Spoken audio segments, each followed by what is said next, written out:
Yeshua, dit Jésus. Un homme qui a marqué l'histoire des 20 derniers siècles. Un homme adoré, mais aussi contesté, voire rejeté. Un homme qui a fasciné et qui a marqué la vie de milliards d'êtres humains.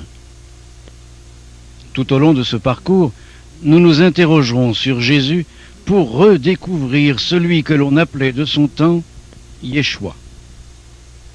Et nous le ferons à travers le regard de Luc, l'évangéliste, celui qui a mis par écrit les traditions orales qui circulaient sur Yeshua dans les premières communautés chrétiennes.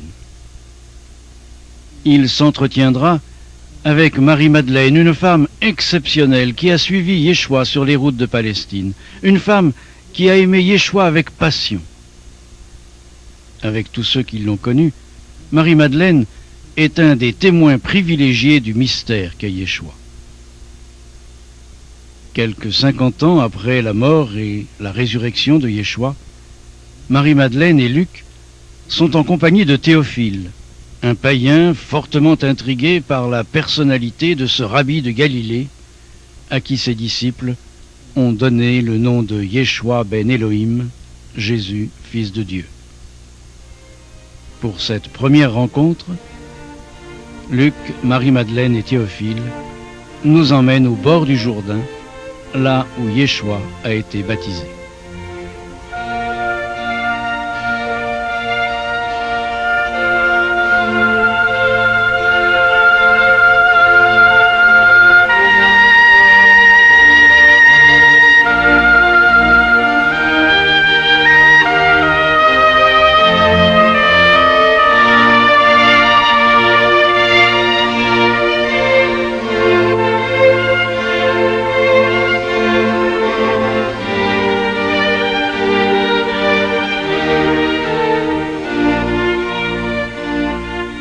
Alors c'est là? Oui, c'est là que tout a commencé, sur les bords du Jourdain. Je n'y étais pas, mais Yeshua me l'a raconté. Je m'en souviens comme si j'avais été là. Oui, c'est là que Jean et ses disciples donnaient le baptême. Oui, mais c'est là que Yeshua a été baptisé. Et pour lui, tout a été différent. Pourquoi vous l'appelez Yeshua? Parce que c'est son nom. On voit bien, Théophile, que tu n'es pas juif. Yeshua, c'est son nom dans la langue des Juifs. Mais ses amis, ses proches l'appelaient Yeshua. C'est ce qui a donné Jésus en grec. Mais votre Yeshua, à vous, ça ne veut rien dire. Dans notre langue, Yeshua, ça veut dire « le Seigneur sauve ». Et c'est quoi ce baptême? On se plonge dans l'eau, pas pour se laver, mais pour montrer qu'on fait une teshuva. Marie-Madeleine, si tu veux bien, emploie des mots pour que je comprenne. Je ne suis pas juif, moi. Faire teshuva, c'est se convertir. Toi, Luc, explique-lui. Eh bien, faire teshuva, c'est revenir à une pratique plus fidèle de la Torah.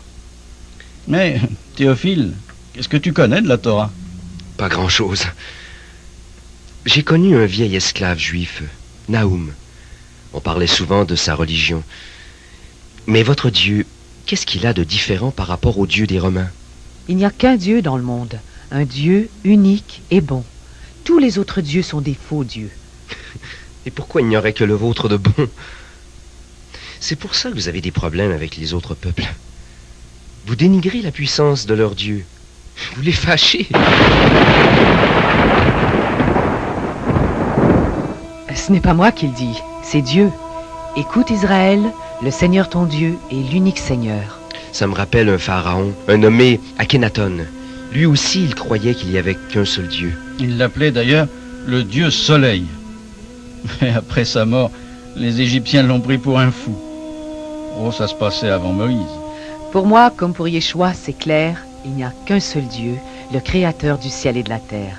C'est lui la source de tout, l'auteur de la Torah. Mais elle sert à quoi, la Torah? Ça date du temps du désert, quand Moïse a réuni les tribus qu'il avait fait sortir d'Égypte. C'est Dieu qui a donné à Moïse notre règle de vie, la Torah. C'est comme un enseignement.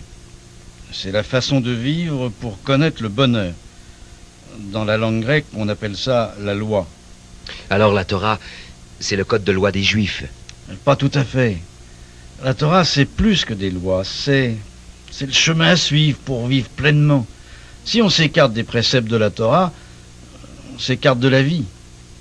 Un juif m'a déjà dit que la Torah, c'est le mode d'emploi de l'univers. Mais c'est là qu'on trouve les grands préceptes. Le Seigneur Dieu est unique et tu n'adoreras que lui seul. Respecte le repos du Shabbat, ne tue pas, ne vole pas, ne porte pas de faux témoignages, honore ton père et ta mère. Ah, Marie-Madeleine, il me semble que tu en oublies un. Ne sois pas adultère. Ce qui vaut aussi bien pour les hommes que pour les femmes. Il y a d'ailleurs un adultère qui est plus grave. C'est quand on délaisse Dieu. Oui, et qu'on prend des humains pour en faire des demi-dieux.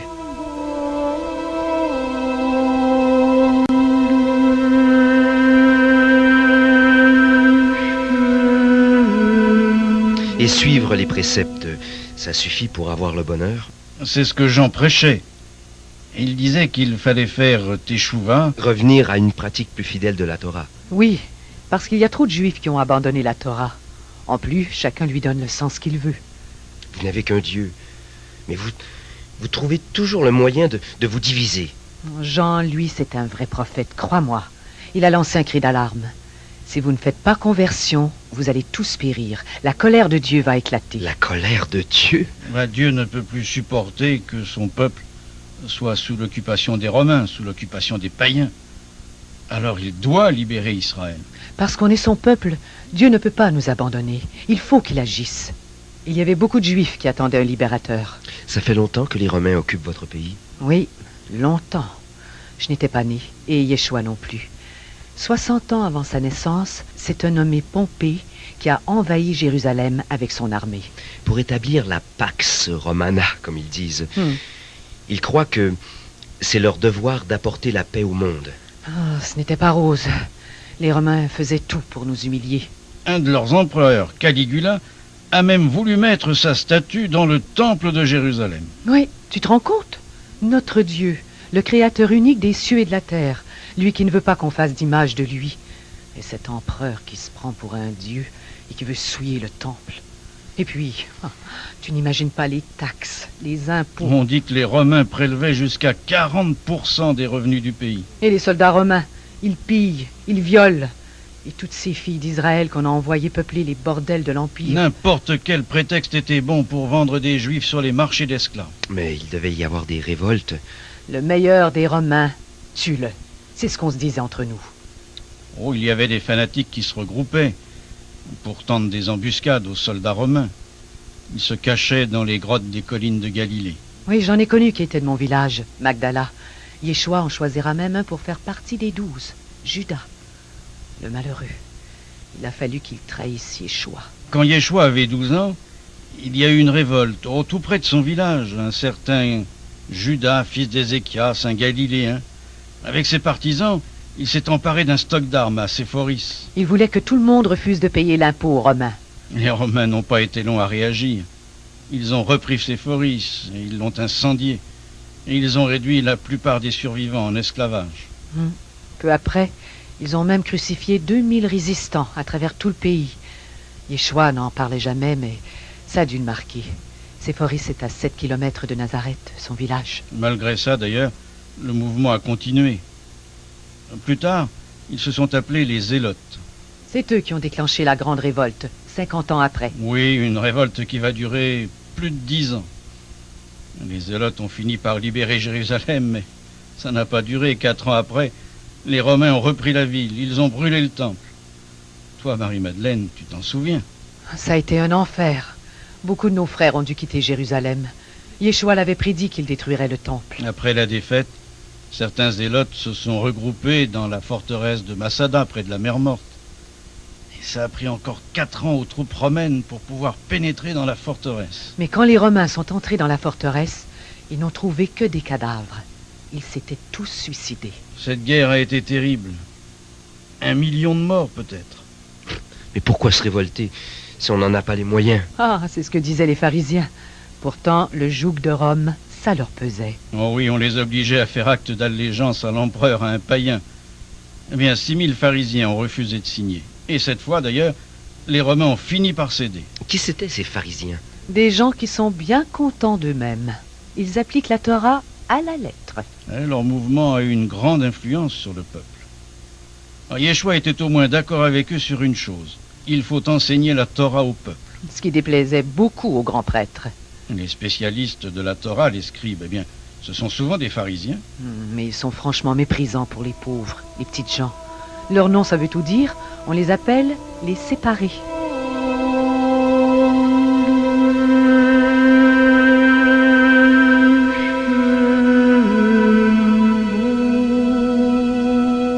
Hélas, tous ces mouvements vont diviser le peuple. Yeshua, lui, il aurait voulu tous les rassembler. J'ai entendu parler d'un autre groupe qui vivait près de la mer Morte. Ah, les Esséniens. Une secte très fermée. Ils faisaient serment de garder le secret sur la vie de leur communauté. Ils vivaient comme des moines. Beaucoup de prières tout au long de la journée. Ils consacraient aussi beaucoup de temps à l'étude de la Torah. Et même, ils prononçaient des vœux. Ça fait longtemps qu'ils existaient? Ils étaient partis au désert, voilà plus de 200 ans. Quand Jonathan Maccabée s'était emparé du poste de grand prêtre, ah ça c'est une usurpation qu'ils n'ont jamais acceptée. Oui, pour eux, les grands prêtres, c'étaient des créatures de l'empereur, les potiches d'un païen. Alors, les grands prêtres du temps, c'étaient des collaborateurs. Oui, et moi je n'ai aucune estime pour eux. Et je ne suis pas la seule. Dans le peuple, il n'y a pas grand monde qui les aime. C'étaient des familles riches. La paix romaine, ça faisait leur affaire. Les Juifs venaient de partout en pèlerinage à Jérusalem et ils dépensaient beaucoup d'argent pour les sacrifices du temple. Ah, ces grands prêtres, comme ils faisaient beaucoup d'argent avec le temple, ils étaient plutôt hostiles à tout ce qui pouvait faire du trouble. Les commerçants n'aiment pas les guerres, à part les marchands d'armes. Et puis ces prêtres, ça n'avait aucune piété. Pas plus de dévotion envers Dieu que les pécheurs publics. Yeshua était très fâché contre eux. Quand il a chassé les marchands du temple, alors les grands prêtres lui en ont terriblement voulu. Et c'est pour ça qu'ils ont cherché à le faire mourir.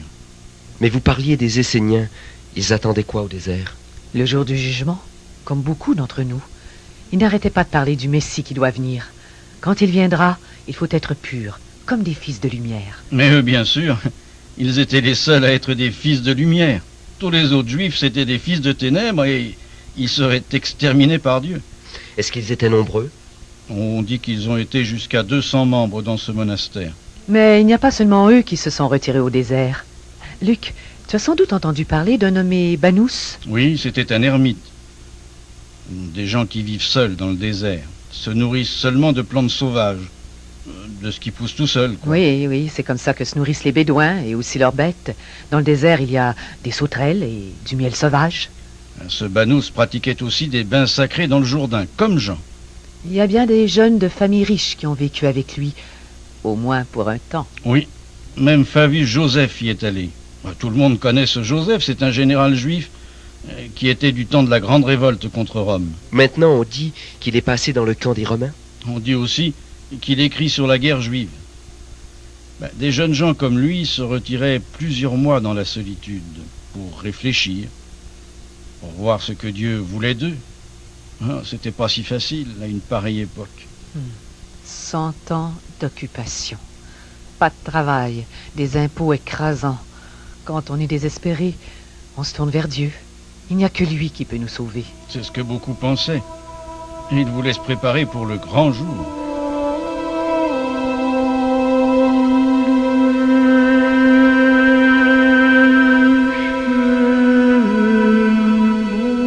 Et ce fameux Jean le baptiseur. Il appelait tout le monde à la teshuva. Pardon, à la conversion. Jean, lui aussi, s'était retiré au désert. Il vivait un peu comme Banous. Et il avait même des disciples. Oui, Yeshua s'est même joint à eux. Alors, comme ça, Yeshua approuvait le baptiste. Pourquoi pas les Esséniens ou les pharisiens? Eh bien parce que cela s'adressait trop à l'élite. Alors que lui, le baptiste, il prêchait pour tout le monde. C'est tout le peuple qui devait faire teshuva. Et ça, eh bien, Yeshua l'approuvait. Il y avait trop de gens qui pensaient que la conversion, c'était pour les voisins. Ces gens-là, Jean les appelait des vipères, des gens faux, des hypocrites. Jean annonçait que le jour de la colère de Dieu était imminent et qu'il fallait s'y préparer. Il n'y allait pas par 4 chemins, le Jean. Aux foules qui viennent se faire baptiser par lui, Jean leur dit: Race de vipères! Qui vous a suggéré de fuir la colère qui approche? Produisez donc des fruits de conversion. Ne commencez pas à dire en vous-même: Nous avons Abraham pour père. Je vous le dis, de ces pierres, Dieu peut faire surgir des enfants à Abraham. Il est drôle. Qu'est-ce que ça veut dire, faire des enfants à Abraham avec des pierres? Eh bien, ça veut dire qu'on n'est pas fils d'Abraham seulement par le sang. Des gens d'autres peuples peuvent devenir des descendants d'Abraham, et donc faire aussi partie du peuple de Dieu. Pourquoi les Juifs se considèrent comme le peuple de Dieu? Ça remonte au temps de Moïse.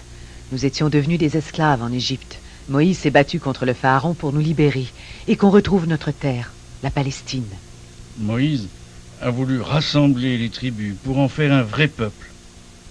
Mais pour lui, ce peuple ne devait pas avoir de roi. Pas d'autre roi que Dieu, comme il disait.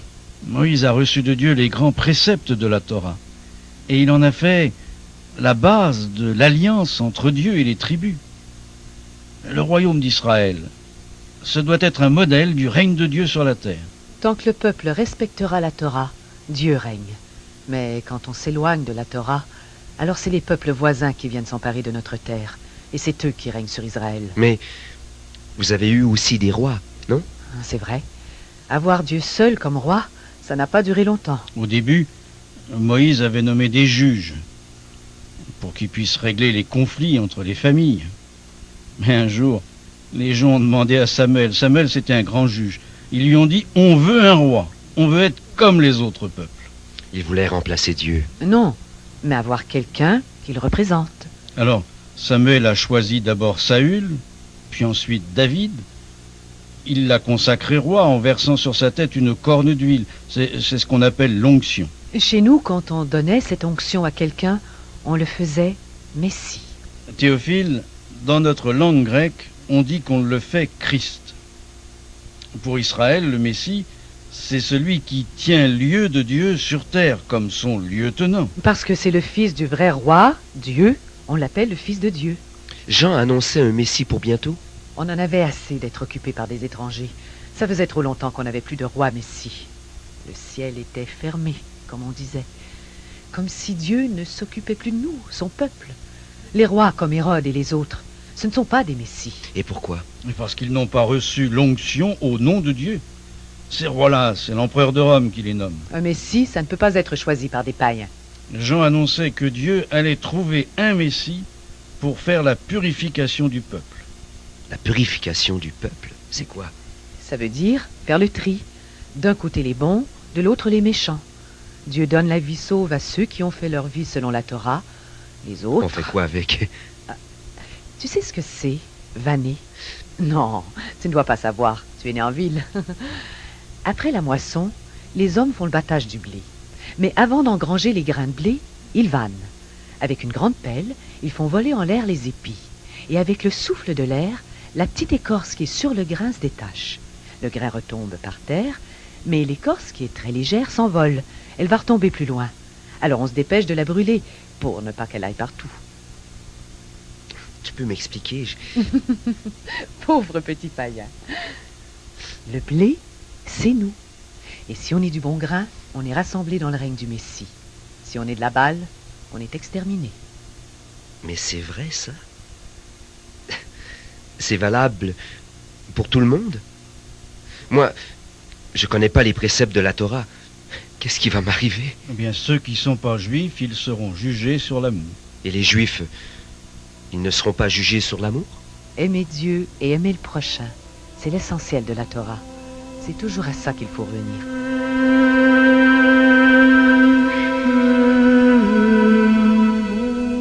Mais concrètement, ça veut dire quoi, revenir à la Torah? Ça veut dire se convertir. Mais chacun voit ça à sa manière. Pour les Esséniens, la conversion, ça ne pouvait pas se faire dans le monde. Il fallait aller au désert. Mais pour eux, c'était devenu impossible de vivre les préceptes de la Torah dans le monde. Ils disaient que la présence des Romains apportait un mode de vie qui était incompatible avec la Torah. Yeshua aussi aimait le désert, la solitude, pour prier. Mais lui, il pensait qu'on pouvait vivre la Torah dans le monde. Je me souviens de l'avoir entendu dire quelque chose comme ça. C'était peu avant sa mort, au cours d'un repas de Shabbat. Il a prié à haute voix devant nous. Père, Je ne te demande pas de les ôter du monde, mais de les garder du mauvais. Ils ne sont pas du monde, comme je ne suis pas du monde. Consacre-les par la vérité. Ta parole est vérité. Comme tu m'as envoyé dans le monde, je les envoie dans le monde. Et pour eux, je me consacre moi-même, afin qu'ils soient eux aussi consacrés par la vérité. Mais Jean, lui, il ne cherchait pas à retirer les gens du monde? Pour lui, on pouvait devenir pur en faisant son travail de tous les jours. Oui, il invitait plutôt à partager. Si t'as 2 vêtements, donne-en un à celui qui n'en a pas. Si t'as de quoi manger, partage avec celui qui a faim. Parfois, il avait même des auditeurs pas ordinaires, des gens qu'on ne s'attendrait pas à voir là. Comme? Mais des percepteurs d'impôts. Tout le monde les déteste. D'abord parce qu'ils travaillent pour les Romains, et puis parce que souvent, ils taxent beaucoup trop les gens. Il y en a beaucoup qui sont des voleurs. Qu'est-ce que Jean leur demandait? De ne pas percevoir davantage que le montant juste. Il avait aussi de belles paroles pour les militaires. Ceux-là profitent souvent de leur pouvoir. Ils exploitent les pauvres fermiers, ils leur extorquent un mouton, une chèvre. Mais pire, ils abusent de leurs filles. Et Jean était leur ami? Eh bien, Jean leur demandait de ne violenter personne. Et ceux qui ne font pas conversion? Eh bien, Jean annonçait qu'ils tomberaient sous la colère de Dieu. Comment ça? Eh bien, pour bien des Juifs, la colère de Dieu, elle se manifeste souvent dans une guerre. Là, les méchants vont périr et les bons seront sauvés. Mais ce n'est pas comme ça que Yeshua a compris sa mission. Pour lui, le châtiment, ce n'était pas pour maintenant. Quand il a été baptisé, ce que Dieu lui a dit... Ça se passe comment, un baptême? On se plonge dans l'eau pour se purifier, pour montrer qu'on veut changer sa vie. Quand tu te baptises, il faut reconnaître tes péchés. Toi, Marie, ça a dû te prendre du temps. Tu veux être drôle, hein? Le baptême, ça n'a rien de magique. Ce qui se passe, c'est ce que tu vis dans ton cœur. Et Yeshua, il fallait qu'il se fasse baptiser? Lui, il n'avait pas besoin de teshuva. La Torah, il l'appliquait à la perfection. Mais ce n'est pas le baptême qui est important pour Yeshua. C'est après. Tu veux dire? Yeshua est en prière. Une prière comme lui seul sait en faire. Complètement plongé dans le cœur à cœur avec son Père. Rien pour le divertir. C'est alors que le ciel s'est ouvert. L'Esprit de Dieu, le saint souffle spirituel, descend sur Yeshua, sous l'apparence physique d'une colombe. Et une voix vient du ciel. Tu es mon fils. En toi se trouve parfaite ma volonté. Quel Dieu poétique vous avez. Ce qui s'est passé dans le cœur de Yeshua, c'est difficile à décrire. Alors on utilise des images. Oui, quand il en parlait, Yeshua se servait des images des rabbis. Ils disent que Dieu peut se révéler directement à un être humain. Alors sa voix est une voix qui fait comme le bruit d'une colombe. En toi se trouve parfaite ma volonté. Oui, ça rappelle un passage d'Isaïe, un passage qui décrit le Messie. Voici mon serviteur que j'ai élu, mon bien-aimé en qui je trouve ma volonté parfaite.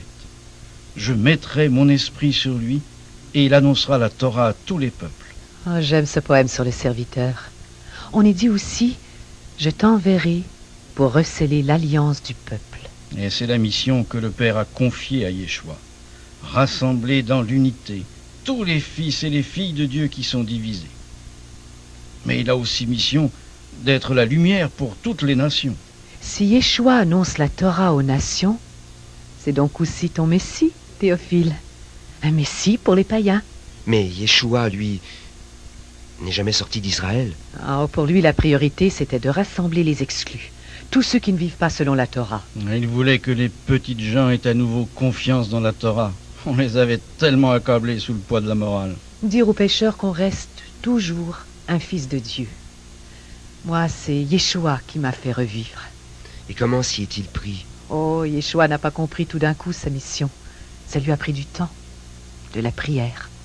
Penser et agir comme le Père qui n'est qu'amour. C'est pas facile. La volonté de Dieu, elle n'est pas inscrite dans les cieux. Toute sa vie, ça lui a demandé de faire des choix. C'est pour ça qu'aussitôt après le baptême, il s'est réfugié dans la solitude. Ah Théo, Il faut qu'on t'emmène au désert.